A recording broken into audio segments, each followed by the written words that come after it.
Okay, quick video for myself, Harvey Goldman. No cuts, no edits, no filters, and no hair. And so for today's video, I want to jump into a very quick one about the UK's energy scam. And yes, I use the word scam, not crisis. So nobody's talking about this, but they should be. Basically, the unit prices are down from the peak. So why do bills still feel ridiculous? And we're now told that they will be even more ridiculous to the tune of about an additional £35 or so, despite the fact we were told they were going down 300.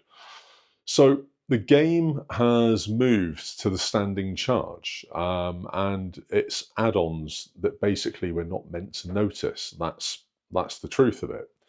So the price cap is still far above pre-crisis levels, even as wholesale costs ease, apparently.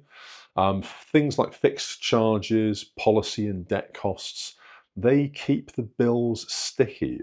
They keep them rising, if not stagnant. So this just means that energy companies are still profiting massively and that we're still losing massively. Now, Ofgem has announced the price cap for October, December this year. It's basically up 2% to 1,755. And I'm sure that Ofgem are working for the enemy.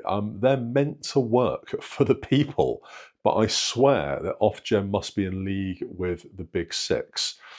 It's like some dark cabal of energy, I guess, cohorts that are just trying to keep everybody skint and make all the money for themselves.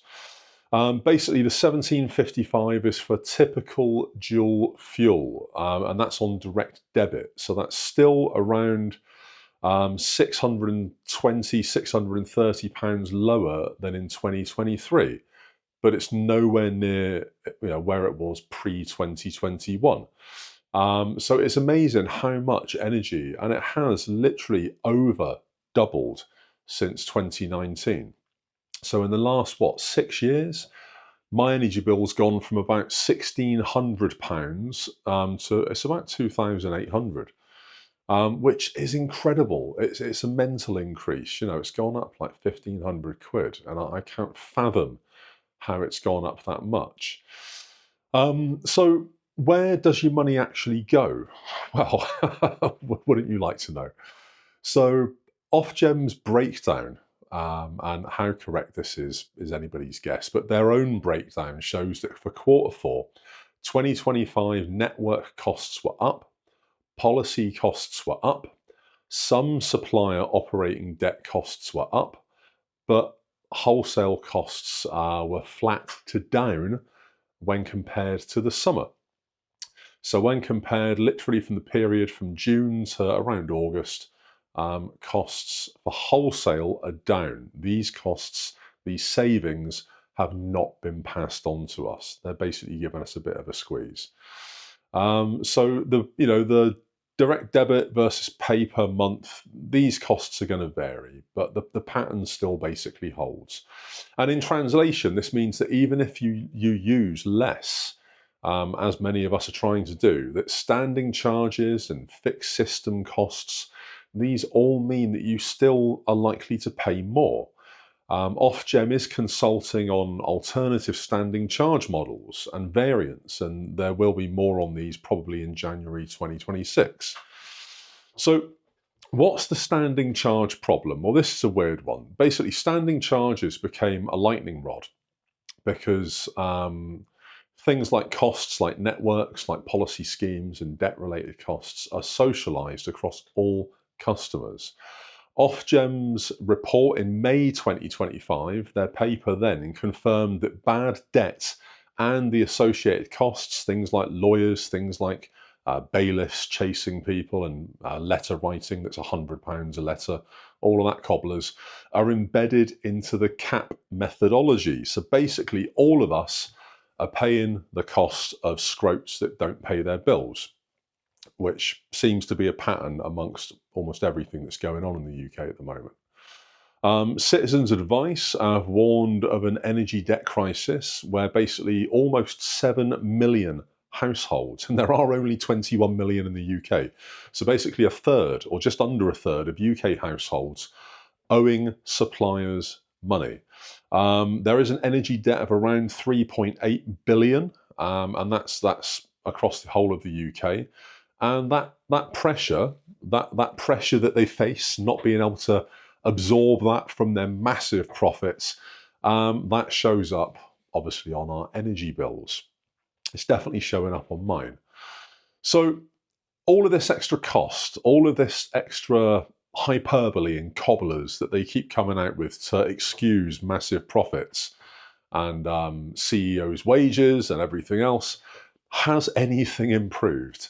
Well, according to Ofgem, of course, Ofgem says that new rules now make failed suppliers liable for more of the costs of moving customers. There were a load of companies that failed just after 2021, obviously thanks to the outbreak, pandemic, everything else. The failures of this dumped millions, in fact billions, onto bills, and that is partly why energy costs shot up to around 2023. So surely new rules should mean that this enables them to reduce future pass-through costs to us, the consumer. You would hope so. All we can do is wait and see. So what can you do? Well, you need to check region-specific unit and standing charges for Q4. Some suppliers now offer better deals. Some of them offer zero or very low charge standing charge tariffs. They are niche, but they are also real. There are a couple that I found out there. I do plan to move myself. If you're in arrears, you need to seek a supplier with a repayment plan. That's massive, and you need to negotiate hard. Or something that offers emergency credit, so you're not just going to get cut off. Citizens Advice can help you on this, but their cases are rising, and they have said that although support exists, getting that support, it can take many weeks, if not months, which isn't massively helpful. There are other agencies out there, though. You can find them online. Dig deep, do your research. You will find other agencies, charities, and organisations that can help. Step Change is a good one, for example. So you need to also watch forecasts, independent analysis. All of these things see potential when it comes to easing into January 2026, but it's conditional on the markets. So it's not just your usage, it's the system. And until the pricing reform lands, if it lands, your best defense is tariff choice, is debt support if it's needed, and is basically smashing your standing charge exposure where possible. You need to mitigate against it. There are plenty of ways that you can do this. The first one is to get your tabs open on your laptop, on your desktop, whatever it might be. Get your tabs open, have a look at Uswitch, have a look at Money Supermarket, have a look at Compare the Market, and bring up any others. Not all companies advertise on all platforms. It's a bit like trying to find a car insurance deal. Don't go for the first one that you see. Use all of your tabs, basically choose accurately using your real world usage and unit information. Otherwise, you're just playing a guessing game. You can get this from your supplier or indeed from your own meter if you have one. So use your real world figures, input them into these platforms, filter it cost, lowest to highest, look at the first one that turns up. That's probably going to be your best candidate. There are going to be others. You will get some that might be slightly more expensive.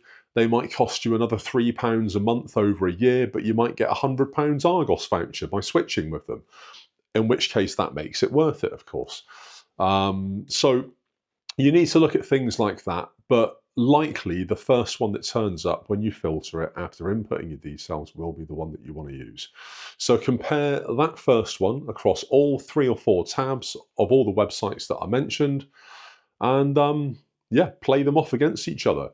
Look for special deals as well. If like me, you've got an electric vehicle, look for deals that offer cheaper rates for nighttime charging. So for example, if I charge mine during the day, it's about 15 pence per kilowatt. And a kilowatt is about 3.5 to 4 miles, something like that.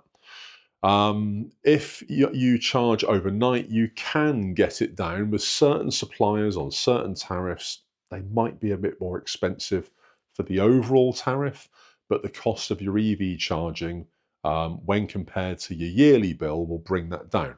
You can get them as low as about 3 or 4p per kilowatt if it's overnight. Usually it's between midnight and 6 in the morning, something like that.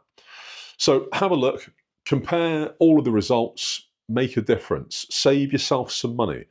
The UK budget comes out in about 6 weeks. Regardless of what happens, they're going to need to get these taxes from somewhere. The black hole is going to need to be filled. And look, we're all going to be basically in the shit, aren't we? So let's try and save some money where we can.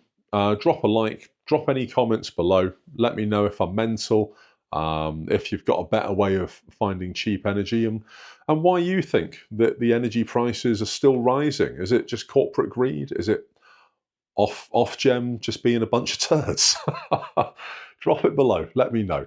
YouTube's going to put another video there. Like, follow, subscribe, ring the bell, all that jazz. That'd be massive. And yeah, Goldman, peace out.